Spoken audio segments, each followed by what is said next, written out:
For the headlines, worker from famous Ligawan shares secrets and management tips.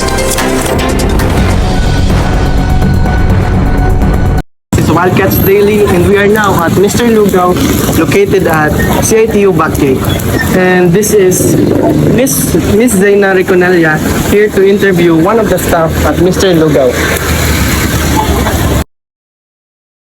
So, naagad diri para interview ho lang usa sa empleyado diri sa Mr. Lugaw para may bawaan naton niyang mga struggles o iyang kaagi or experience diri sa tagdang trabaho diri sa Mr. Lugaw.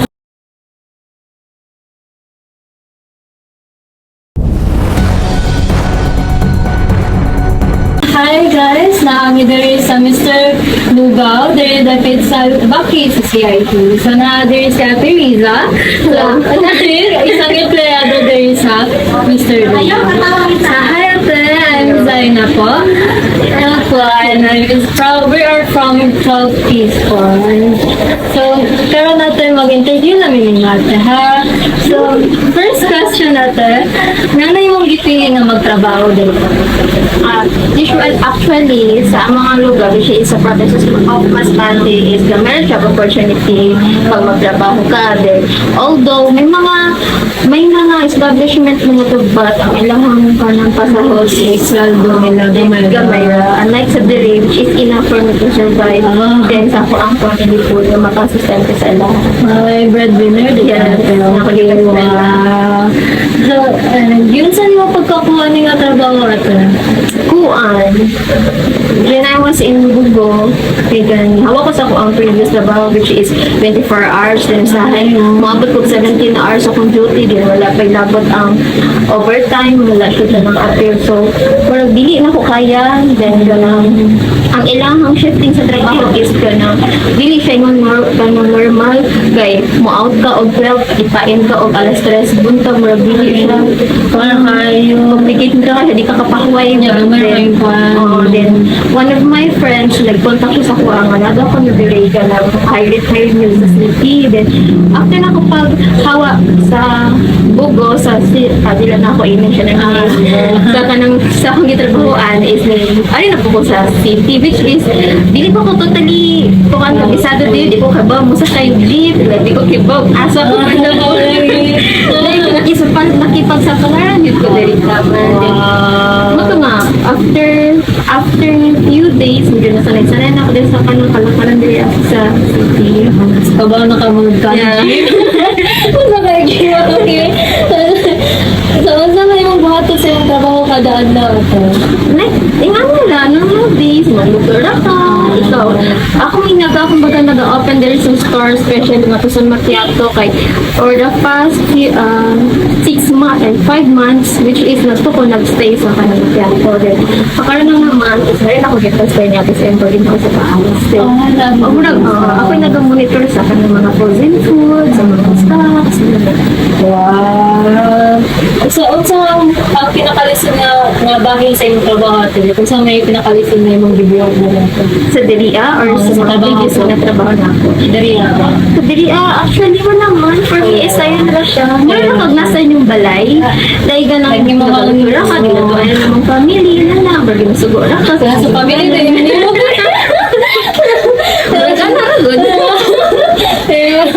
Wow! Unsa nimo pagpatukan sa mga problema sa trabaho?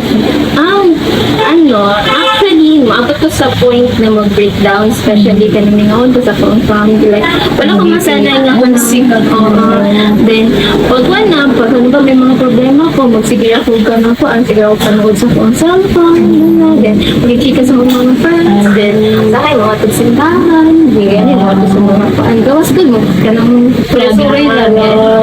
Okay, So, yun saan yung pagtrabaho sa imong mga trabaho? Sa mga katrabaho?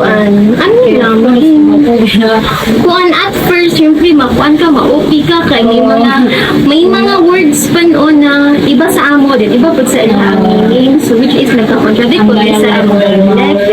After few days, nakuan naman siya, naka-vibes na ako sila, kay bangbuang mabubuo sa high-blood pasado. Dali nga nakansila. Dali lang mga kayo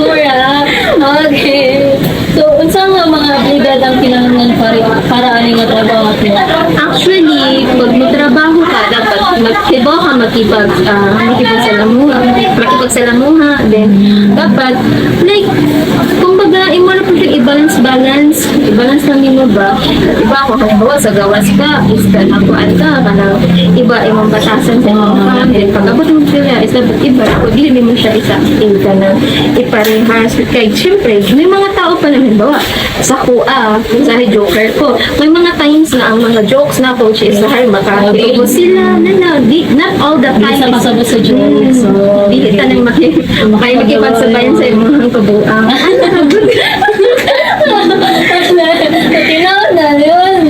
So, nasa imong ikatambag sa mga bagong trabaho ko Kuan lang, pag ganang sa mga sa mga bagong trabaho dapat kumbaga, work and play ka. Dito ng panahon is nagtatrabaho ka. Then give time to yourself na malingaw ka. Kaya dili tanan is ang ato ang oras sa panahon is ikaw na to i-focus sa pagtrabaho. Which is ang ato ang kumbaga, ang atong puhunan is atong panlawas. Okay, not all the times ang atong trabaho is okay. Ang atong trabaho dahil sa high ka ng stress kay ta. Di ba kapoy kay ta.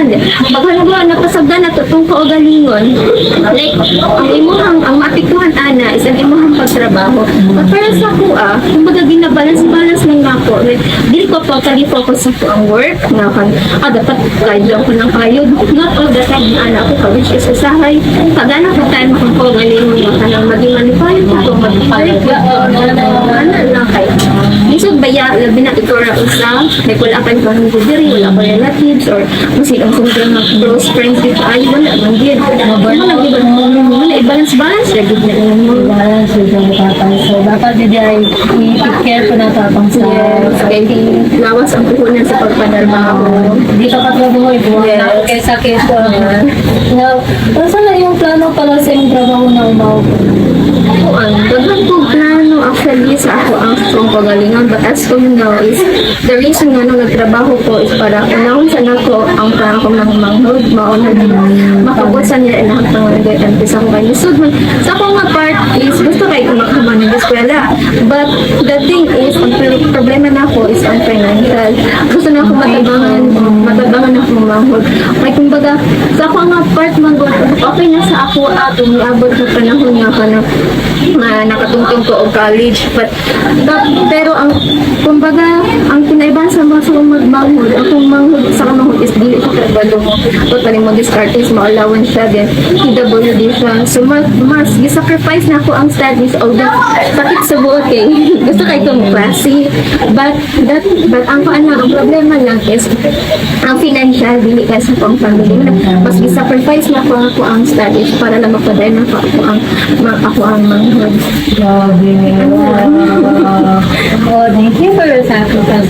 So, ayun nga, to grabe mo, like, kung ikaw nagpa-skila sa manghod. Ito sa Rosanes? Masbate. Ay, Masbate. Sa Masbate. Grabe ko sa Masbate. So, kaya saan naman video mo naman? First year college pa lang siya. So, nasa kung panahon niya i-google para na makatapos siya. But, aside sa first year college na ako, grade 10 against ko lahat.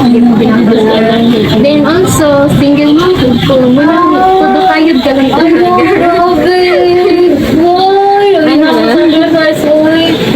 Okay, although, dagang mga taon na din nga, sayang gani kay bali, nag-graduate ko sa which is valedictorian ko, then semester niya. Para sa enough na ko sa nga ako ang mga achievement. Then, ang gusto na ko is, ako ang manghod is kanang mas, kumbaga, di ba lang ako dili ako makagraduate, ako alam makagraduate, ako manghod lang may makagraduate is enough na to sa ako. Sacrifice ko na lang kung sa din, although gusto kayo na ako makakumban. But, okay lang kayo, kung dili ba ito manirado ang eskwelahan, always na open. So, nakukoy, taas na panahon, pwede na ako anytime makabalik ko eskwela. So, siguro kung stable na tanan, like makapamantog ko sa, then it's my time na ako na po. Noon ka plano niya mag-kuha or sa BSL, yeah. Ay, wow! Okay. Yun. Mag-change. Like sa mga bata or high school? High school. Gumoy ako kung pasensya bata. Yung mukha ito. At the same time, grabe niyo nila grabe po ang ninyong naagian. And thank you for na ni okay ka lang ang magipag-live. Thank you then. That's so good. Thank you.